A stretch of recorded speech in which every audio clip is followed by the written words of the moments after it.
We are gonna be having a fun day here at the stream. Legends of Runeterra, but first, a little stop. I think it was yesterday or the day before yesterday, not entirely sure. A preview for the new World of Darkness RPG Reckoning came out. Just quickly, I am a big tabletop RPG guy. I really enjoy them. You see, there's a bunch of D&D over here. My Call of Cthulhu 7th edition source books. Here is my Vampire 5th Ed core book.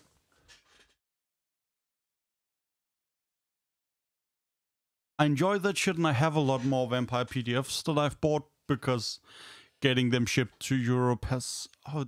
getting them shipped to Europe at a reasonable price have been kind of annoying. That's the only one we have physically. But I really enjoy Vampire the Masquerade 5th edition, and I have been diving deeper into the World of Darkness media, and I've been running some Vampire and really enjoying it. And I am honestly a big fan of the way 5th edition is designed, with the hunger dice, and the bestial success, bestial failure and messy criticals, yeah, where you can succeed but badly.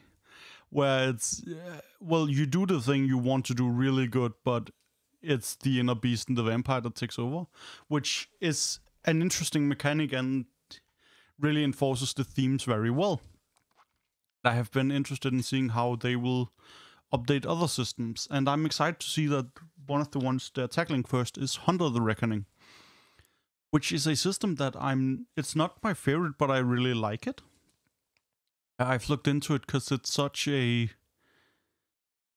interesting concept of just, yo, I saw something fucked up. We are ruining vampire success. Nah. They ain't existing for long. And it has this really cool horror element to it of just overwhelming power. I'm excited for. I was expecting to see a werewolf first for 5th edition.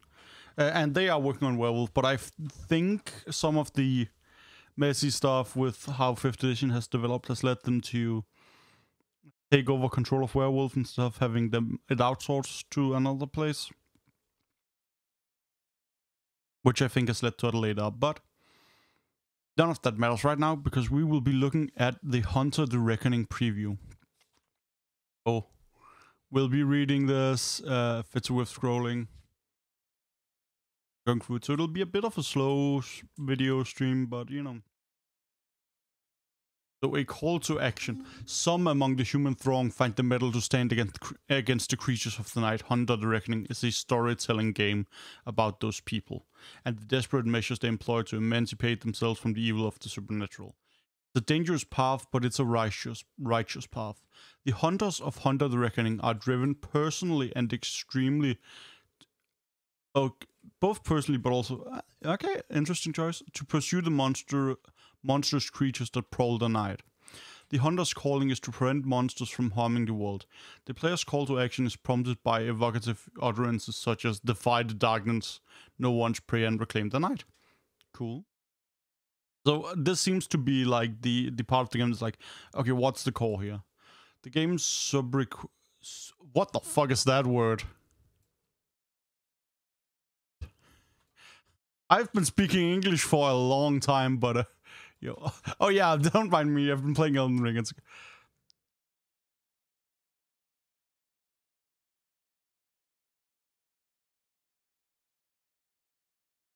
Okay. So it's a descriptive nickname. The Reckoning. Okay, that's what. Okay, like Vampire the Masquerade. The subrequisite is the Masquerade. Okay. Indicates an urgency, a desire to challenge the way things are and escape the clutches of the supernatural and to exact retribution. You want revenge. Time for monsters to act without consequences over, because you are going to do something about it. Nice. Hunters form their own cells with other hunters for protection and advantage in numbers. Hopefully. think of cells as hunter startups. Okay. So this is a preview for a tabletop RPG, welcome Buddha, called Hunter the Reckoning in the World of Darkness line. So World of Darkness makes Vampire the Masquerade and Werewolf the Apocalypse. And Mage the Ascension, I think. But it's tabletop RPGs. This is a preview for an edition that I'm very excited for. That is, they have recently had an improvement in their designs, and this is them going through and updating another branch of the system. Which I'm excited about. The player's characters being specialized edges, that's the archetype, typodelio, into their own. Bring specialized edges into their own unique cells, which are largely cosmopolitan makeup with hunters from various ideologies known as creeds. Creeds shape how the hunter approaches their supernatural quarry, from the outlook they suppose to the tools they provide. Okay, so this is like vampire clans or whatever. Will they provide a social component to what might otherwise?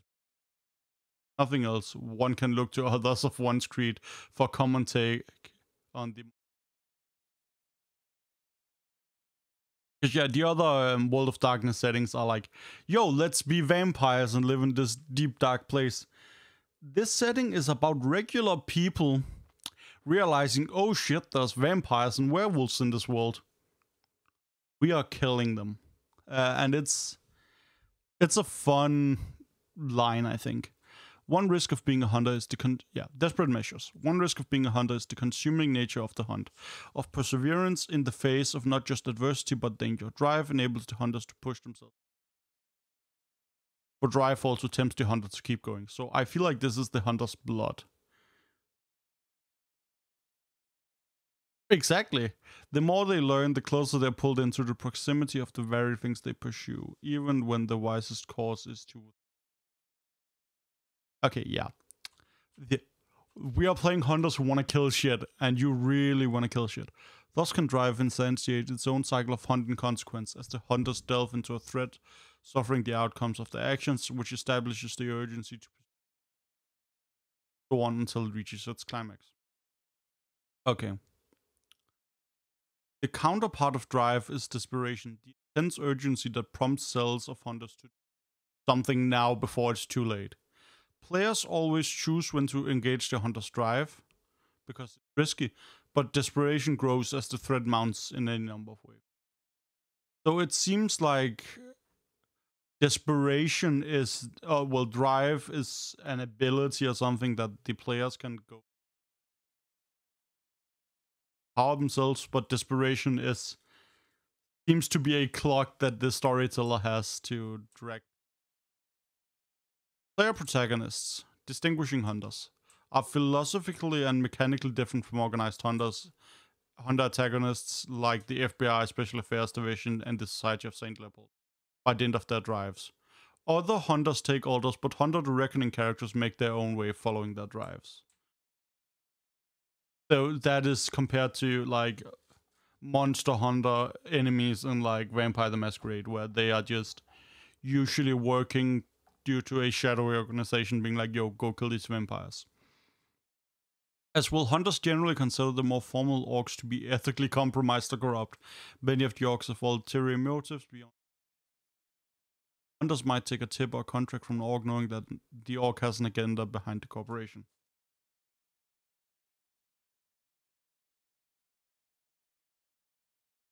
At worst, the organizations are actively working against the hunters, perhaps using them to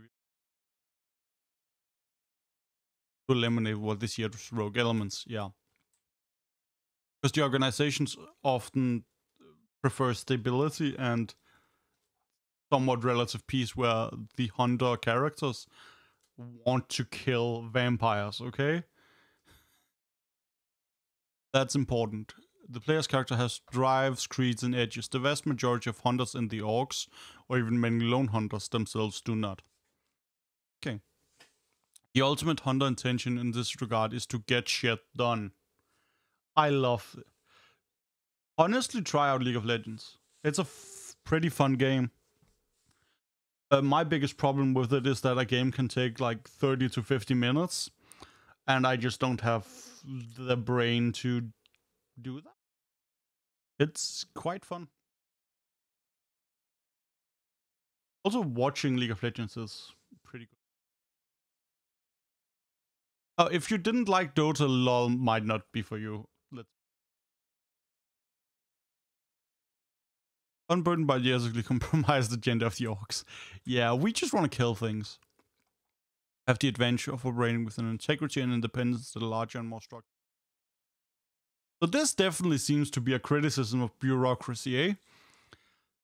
This means that the organizations themselves often function as antagonists in Hunter's World of Darkness, or as entities that otherwise illustrate a number of.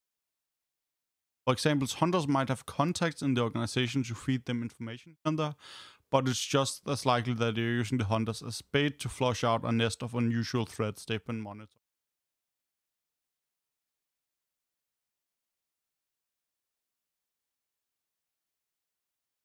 Inquisitive. An ounce of preparation is worth a couple £100 of getting torn inside out. Okay, so this seems to be like a creed that has 3 different, like...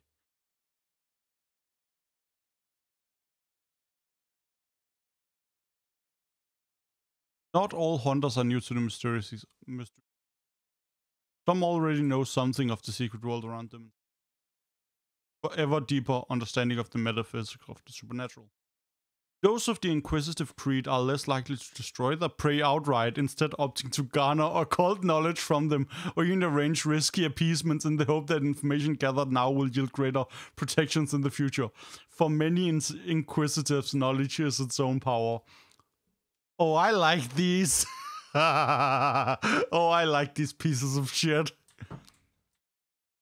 Inquisitive hunters perceive a world shrouded in supernatural darkness. Because I feel like this is the kind of hunter who will be in a cell with other hunters who disagree with them, and they'll just be like, yeah, but what about...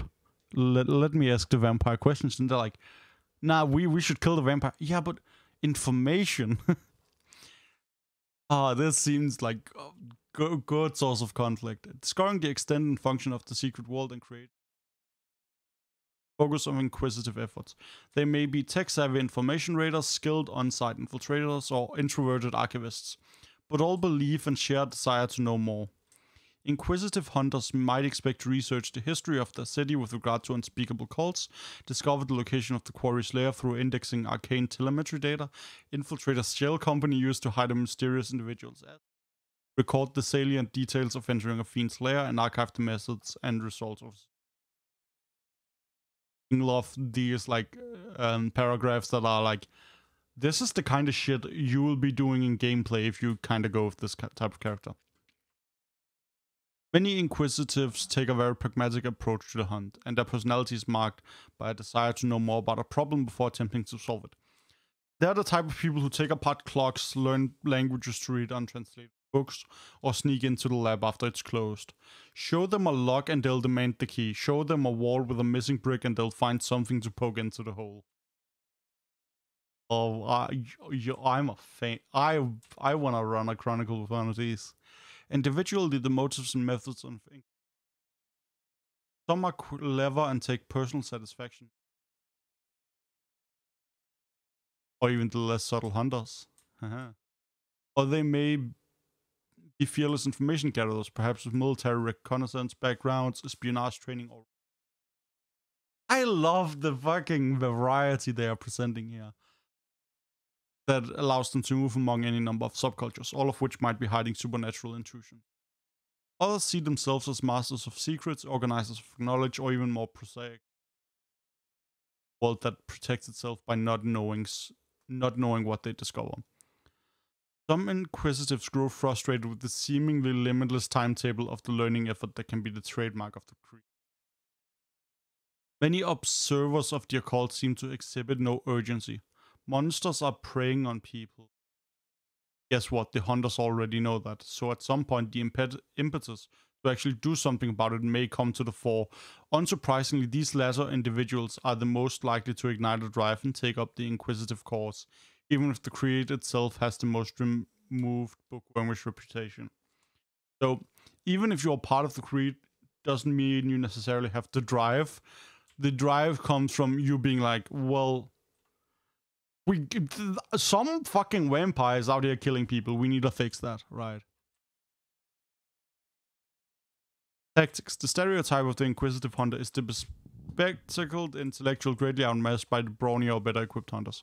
Inquisitives notice this, of course, and they are therefore among the most knowledgeable and prepared hunter creeds. Taking to heart the wisdom that understanding one's enemy is the best weapon to wield against them. Inquisitives are often the best informed about what they're getting into, or at least knowing the known unknowns. Let the hoo-has kick down the door and open fire, the wise inquisitive will already have come in and exited through the basement window, taking the quarry's journals and the most revealing trinkets from its lair. Wait, that's fucking... Okay, you guys go kick in the door, I'll just be standing back here. It's already in the fucking house stealing shit. Nice. This stands in complement to Inquisitive's motives. Actually destroying monsters is often far down the list of priorities. The most important thing is to learn, and the best way to pass on that learning is to be able to share it with someone else. No surprise then that Inquisitive hunters favor survival tactics over engagement tactics. This also means that that most Inquisitive hunts are focused more on reconnaissance. Oh, interesting. Then target neutralization, and therefore comparatively lightly armed. Yeah, they usually don't. The occult nature of the supernatural means that the Inquisitives know well how uninformed they are about the targets, so withdrawal almost always makes more sense than a sustained conflict. Yep, they're cowards, some would say. In general, this extends to the sort of hunts Inquisitives generally undertake against supernatural foes. Inquisitives are much more likely to rescue a victim, recover some sort of insight-yielding artifact, collect a sample from an inert or incapacitated target, or confirm previously observed data about a greater supernatural creature type than they are to exterminate a werewolf them with extreme prejudice. And the Inquisitive is probably the first one to say, maybe we shouldn't hit the suspected vampire nest at night, since that's when they're active. Learn to hunt, noob. Yeah. So, the Inquisitive is why people attack vampires at night during day, because, you know, sunlight fucking kills them. Dangers. Perhaps the most immediate danger to Inquisitive hunters is that they seek knowledge of things that actively want to obfuscate information about their presence. Yup. And the second most immediate danger is that many of these supernatural beings are both powerful and actively hostile to those who would reveal their presence or glean their secrets. Inquisitives aren't the most martial inclined of the organization types, and the combination of these three factors often make for short, gruesomely ended careers among hunters. Without the arsenal or tactical prowess available to other creatures, luxury of calling in the big guns. Okay, so yeah, they don't have flamethrowers. Good. Complicating things that Inquisitives often preparing broad strokes, but may find themselves underprepared. Realities. An Inquisitive-led cell may know that they're up against a vampire, and that garlic and cross don't work against vampires, but fire does, and then the cell would be completely unprepared as the vampire steps out of the shadowy alcove behind them, because who knew that vampires could walk through shadows? Inquisitive often ends up being their own inadvertent foil. Suggested edges: library, global access, beast whisperer, sense the unnatural. I think these are like things they good at. Common drives: curiosity, pride, greed. The pride knowing the most, greed, I want information. Curiosity, just what the fuck? Desperation, dice feels. Again, I'm not entirely sure what this means, as the game mechanics haven't been explained. Gaining information while on the hunt, such as research, breaking and entering, and interrogation. Okay. So that's where they are very good. Inquisitive archetypes, data elaborator.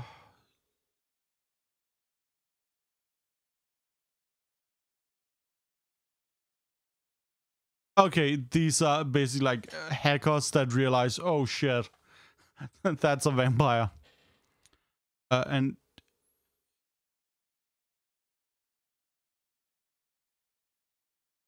Wait, claims who like works for an insurance company? That's fucking weird.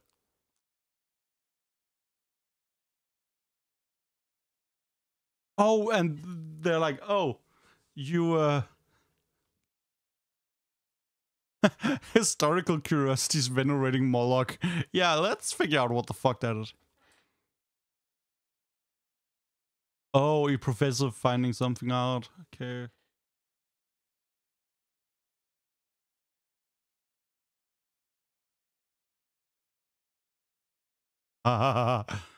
Root driver. Oh.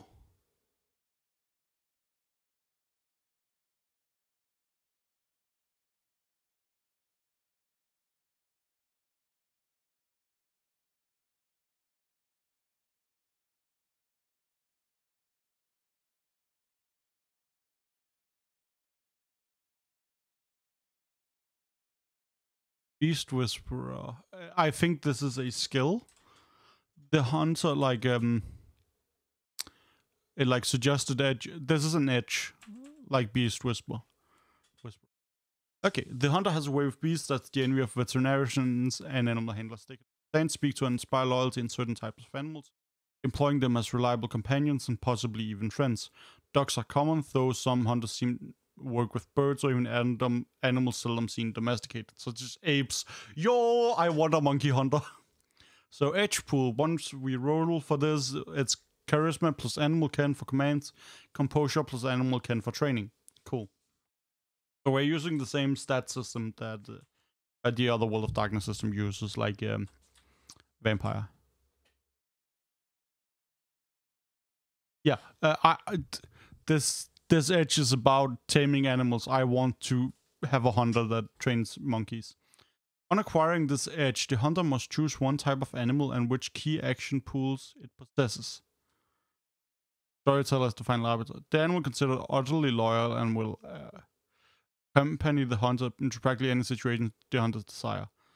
Simple commands, cool. Okay, so if it's putting them in danger, they'll get a difficulty something test. Cool. Hunter is considered to have several small similar animals ready for final training. If one dies, they can quickly train another to take its place by spending the equivalent of a seam. Nice. And succeeding on a composure animal ken test. Cool. So if your animal dies, it's pretty easy to make a new one. So these are perks. I think these are like upgrades to it. Through conditioning, medication, unwavering loyalty, the animal is immune to supernatural powers. Okay, that would cause it to stray from master's side. So if some sort of thing was controlling animals, okay. The hunter can choose another animal type to add. Okay, so that's I want to control rats and crows.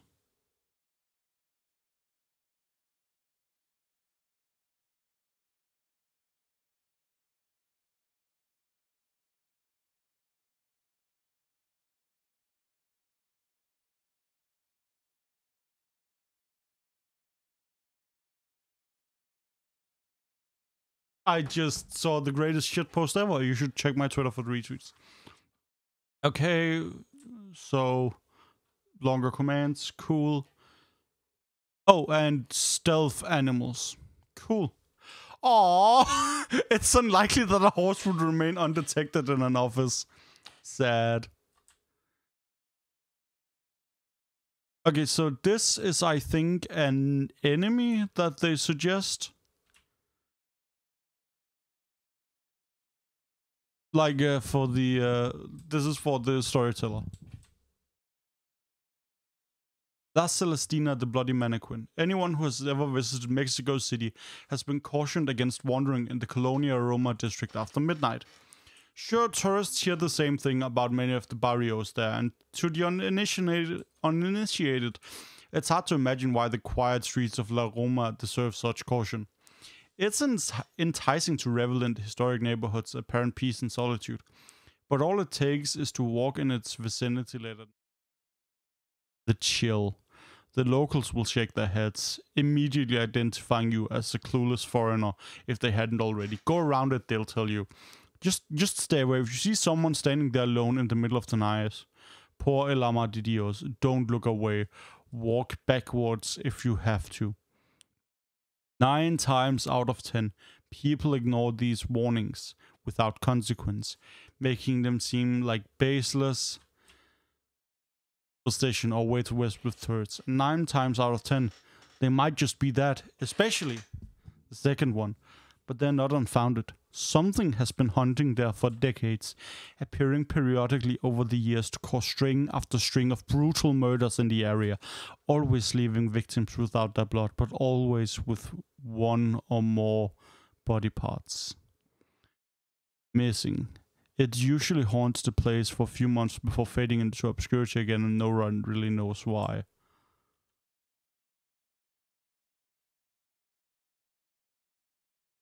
Witness reports in these periods of violence are always the same. They describe the silhouette of a woman in the middle of the night, standing eerily still, and in some cases crying or singing, or just calling out for anyone that will hear it. Very few have seen it up close, but multiple accounts specifically call out its unnaturally pale complexion. The thing also apparently has a penchant for wearing pretty dresses, and if the testimonies are any indication, it never wears the same thing twice. Interestingly enough, the first sighting that focused on its clothing dates back to the 1960s, describing it as the latest Parisian fashion. Who would have thought? This thing is so efficient at what it does that almost no one has seen it actually move, at least no one who has lived to describe it. Some of the local urban legends have a victim running away, only to look back and find the creature has moved closer. Its living mannequin stick has earned its colloquial name La Celestina, referring an old local boutique famous not for its fashion, but for its lifelike hand-carved mannequins, which burned down many decades ago. It can't be a literal mannequin, can it? I love that this doesn't tell you what it is. This doesn't... My working theory is that this is based off of a vampire, right? But it doesn't have to be hunter, and this can be anything. So general difficulty 5/2. I don't know what 5/2 means. General difficulty 5, I guess. Physical 9, so physical violence will be fun. Social 3, mental 5. Yeah, this doesn't seem like a social creature. Has health of 8, willpower 5. Cool. Subterfuge, mimic human form or speech. Mimic human form. That's fucking funny. Athletics, climb, sheer surfaces, awareness, find isolated prey. So the things in parentheses are things they are specialized at and therefore better at. Note other traits. Yo. This is all on that one. Yo, this is so good. Please tell me the book has like fucking 50 of these. I want this. Despite normally moving with its body parallel to the ground. What? Okay, cool. The Celestina can stand right upside down, but depending how you look. Pressing, twisting, and locking its massive limbs in place. Assume a convincing human shape. Most commonly a feminine one. This mimetic trick works better in the dark. Cool. No matter how good this disguise is. However, La Celestina must stand still to maintain it, as any movement quickly reveals it to be something monstrous. And also mimic human speech, limited to simple sentences, but used to great effect to lure victims toward it. In combat, it will attack with a flurry of limbs, raking, tearing, and scratching, treated as brawl attacks and plus 2 damage. Oh, I'm into this. It can also grapple its victim to perform a blood-sucking bite. See general vampire rules. Oh fuck, I'm into this. I'm so into this. Non-critical wins do no damage to La Celestina, but any such attack that would normally deal at least 2 levels of aggravated damage will sever one of its limbs, reducing its physical pool by 1 dice until it can be replaced. The Celestina can lose a number of parts equal to danger, or her original body is exposed and it gains weak spot original body. I have no fucking clue what this means. I have no goddamn clue. If outnumbered, I assume that's like a place you can attack where it damage or something. I will get that explained probably. If outnumbered, La Celestina will always try to flee, including upper wall if that's the most effective route, and will face superior numbers only if cornered. La Celestina also has all the listed vampire traits. Goals and objectives. So this is again for a storyteller to use to roleplay this. La Celestina is a blood drinker resembling a many-limbed mannequin, compelled to collect human organs as parts to maintain its body as well as to assist.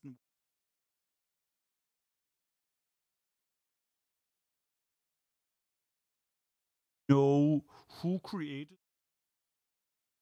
much of a sense of self, but if it can be coaxed into describing its experiences, it considers itself unfinished, compelled to not just blood parts of its victims.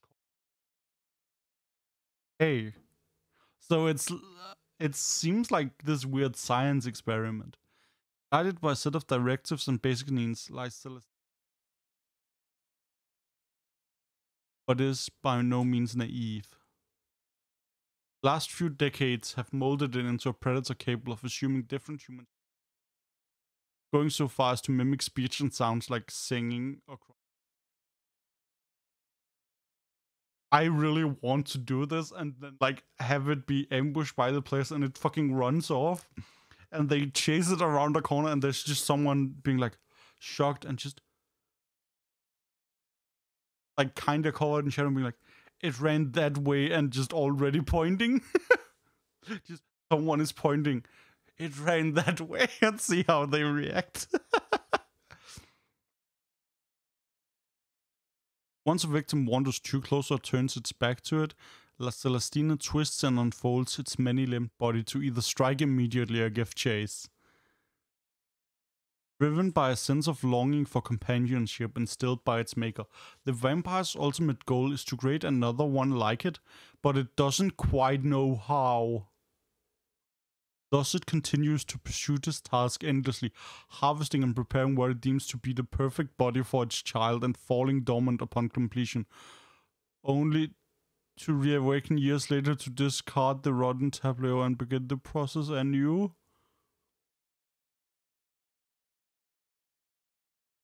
That's fucking sad. Oh, that's such a cool and painful detail. Appearance. La Celestina has transformed itself. Patchwork of body parts with varying skin tone. Oh, love pointing out that it clearly limbs from different people. The original body can still be seen at the center, contrasting. Okay, so the inner body is a vampire that was fucking. Multiple arms and legs allow it to crawl at great speed like an insect, and it currently possesses a total of 3 heads. One where a normal head would be, and 2 others located towards the bottom of its original torso. End of a smaller pedipalp like. What is.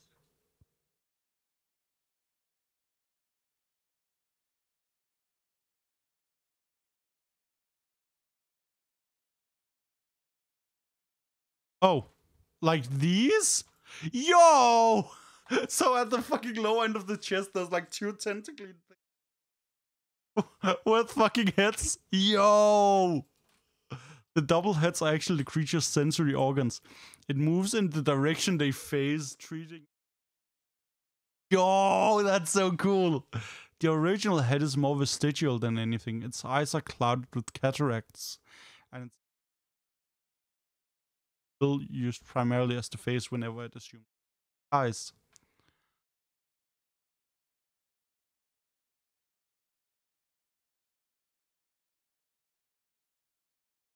Okay, so that's the like.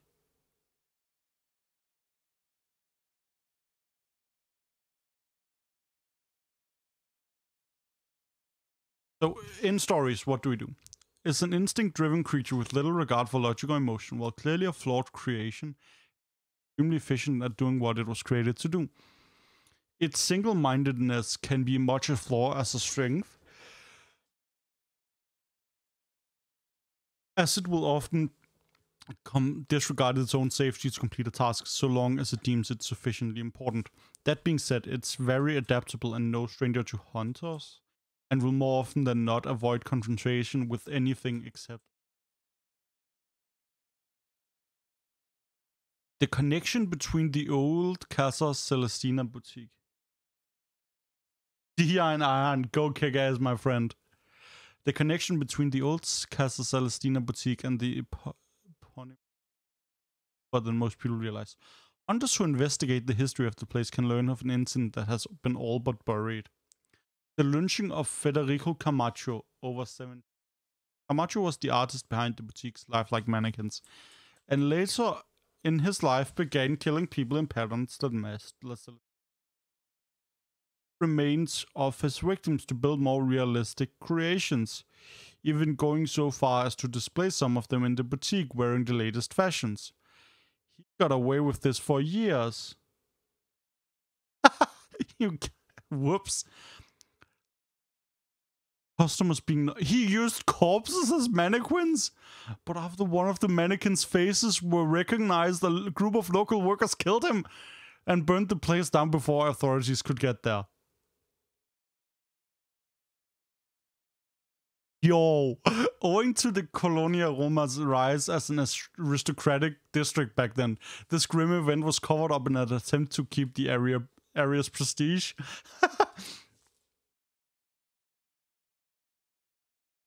What's unclear is what Camacho actually was. Accounts of him don't indicate that he was himself a vampire. So did he make one somehow? Or was Camacho's acting at the behest of something more nefarious that itself possessed the ability to bestow the vampiric state upon unfortunates? And even if that were true, why construct one instead of working the turning upon an already whole individual? That Celestina either doesn't know or can't remember. Between one hunting cycle and the other, it hibernates in a subterranean layer beneath the ruined Casa Celestina, Camacho's old sanctuary and storage facility. Few things can stop it in its tracks, but the likeness of Camacho, be it in voice or appearance, will do the trick, at least until the creature recognizes it for falsehood. Hunters may also discover La Celestina's goal of creating another vampire, delving into its anguished efforts to bestow false life to its numerous failed creations. Success would finally fulfill La Celestina's purpose, releasing it from the burden of existence while risking the creation of another possible threat. So if this thing succeeded, it would be like cool and just like vanish out of existence, and the next one would essentially be the same thing but more dangerous.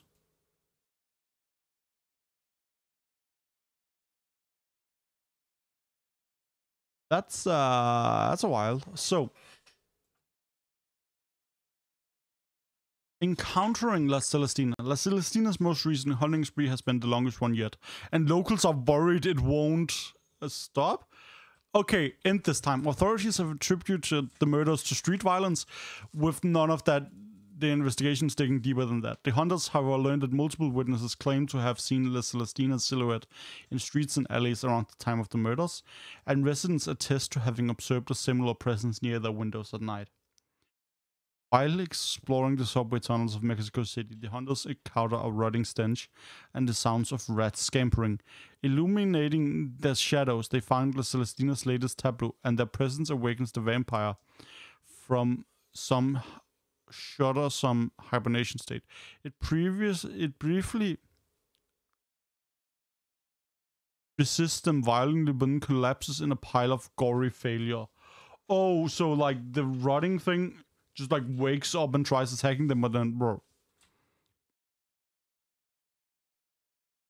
An old woman named Raquel, who was one of the members of the mob that killed Camacho, is still alive in the area. She went on to become a hunter and has faced La Celestina multiple times through the decades. But now that she is old and frail, the vampire is out to kill her to prevent her from interfering again. When the hunters are called to meet her, it's too late. Parts of Raquel has been taken, but her notes and leads remain for the hunters to follow. That's so goddamn cool! Once La Celestina realizes it's being hunted, to trick the hunters into vulnerable locations, using victims as bait and mimicking the sounds of other hunters to disorient them. The ultimate goal will be to lead them underground where it can strike in darkness, generally use the place to its advantage. Dark places are usually where La Celestina's layers, previously Camacho's, is located deep underground beneath the old Casa Celestina building. Heavy construction and gentrification. Oh, it's always gentrification. I'm glad you think they do. I do my best here. Because I've been to this. Heavy construction and gentrification of the area throughout the years have sealed its ground. The place can still be found by traveling through the nearby subway station tunnels. Hunters who delve into the space risk triggering the booby traps with which Camacho had workshop. Okay. That's interesting. So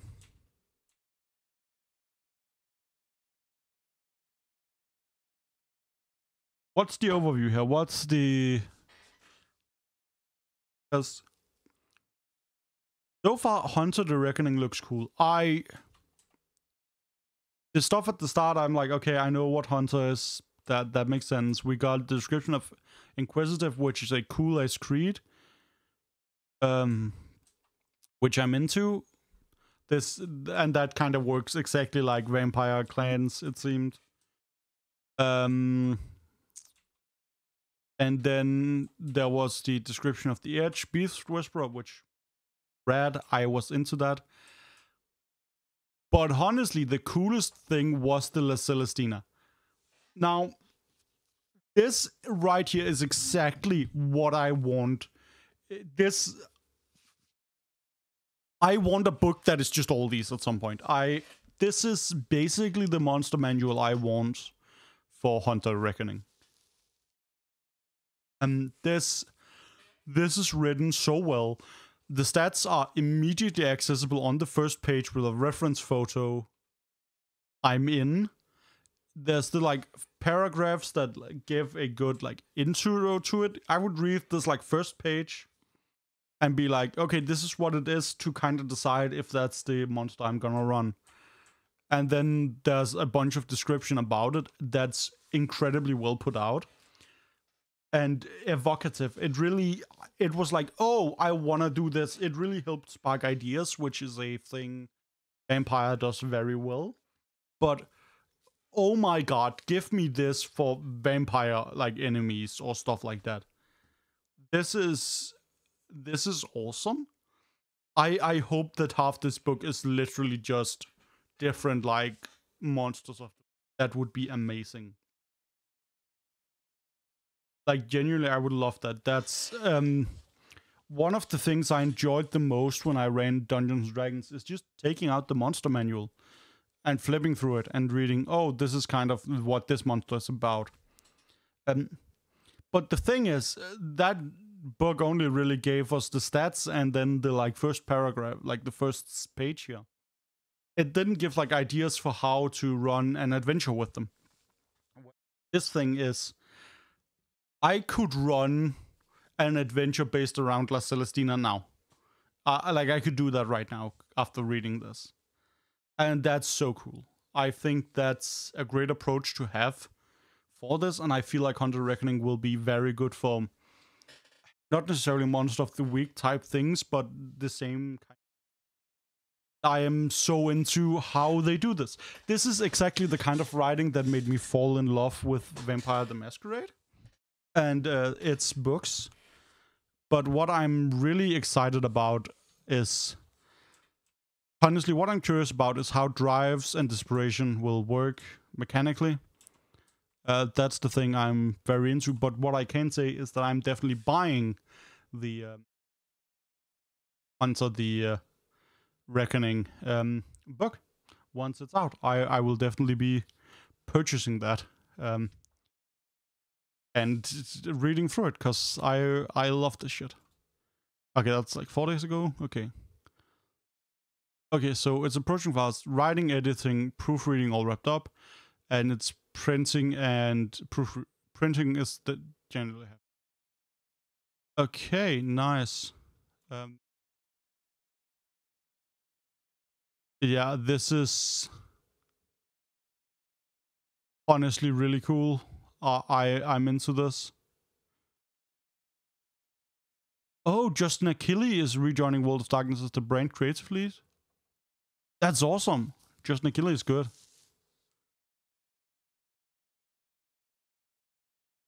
But yeah, no, I'm into this. I am excited and I cannot wait. They haven't given us a date, but I'm into this. And I will definitely be trying to run something with it. If you joined YouTube and you went through these 50 minutes of me talking about Hunter, please consider subscribing. I love tabletop RPGs and I kind of talk a lot about them. I don't do a lot on my streams, but I am working with a good friend of mine to kind of maybe do a role-playing stream one-on-one with especially horror stuff. We're probably going to be starting with Call of Cthulhu. Very cool medium. And I genuinely want to Hunter the Reckoning gets so far enough for me. I probably would have bought the book no matter what, but honestly, the Celestine part really sold me on this.